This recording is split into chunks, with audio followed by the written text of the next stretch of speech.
G'day and welcome back to OzMTG. I'm your host Tim and I'm a little bit of a Commander player. I have 62 decks in total. I'm always on a lookout for a bargain from whenever a new set comes out. So I'm going to give you my top 10 uncommon picks from Dominaria United. So here's my first card. I really like the Relic of Legends. It's a 3-mana artifact that you can tap to add 1 mana of any color, and you can tap an untapped legendary creature you control to add 1 mana of any color. So it's a really good ramp. Works well with your commander. I think this is great. It can slot into almost any deck because it has no color identity. Number 2, we have Tear Asunder, which is a 2 mana to exile target artifact or enchantment. You can also kick it for 2, and you can exile target non-land permanent instead, so you can hit a creature or a planeswalker. And it's at instant speed, which is really quite handy. I think that's a great card. Then we've got number 3, we've got Joint Exploration. So for 2 mana, you get to scry 2 and draw a card, or you can pay an extra 1 mana into it and then put a land from your hand onto the battlefield. So ramp, scry, card draw, instant speed, great spell. Then we've got Founding the Third Path. This lets you cast an instant or sorcery from your hand that's up to 2 CMC without paying its mana cost.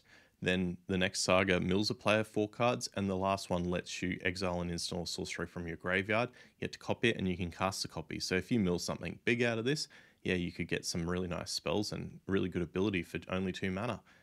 Then we've got the Love Song of Day and Night. There was just recently a card in one of the Commander products that did very similar to this as a sorcery. So it's nice to be able to see that it gives you this ability, plus then you can create birds and put 1/1s onto a creature. So you and an opponent drawing 2 cards can be very relevant in the game, especially when you're both behind. Then we've got Balmor, the Battle Mage Captain, a 1/3 flyer for 2, and when you cast an instant or sorcery, it gives your creatures +1/+0 and trample until the end of the turn. This is great. I love being able to give my creatures trample. Often you'll need that just to punch through people's lines and do some damage. So now we have the Sadistic Pilgrim. It's a cleric, which is quite nice. It's a Death Touch 2/2, and whenever a creature enters the battlefield under your control, you get to gain life, and when one of your creatures dies, it actually pings your opponents for 1. It's a really nice effect on a body like that.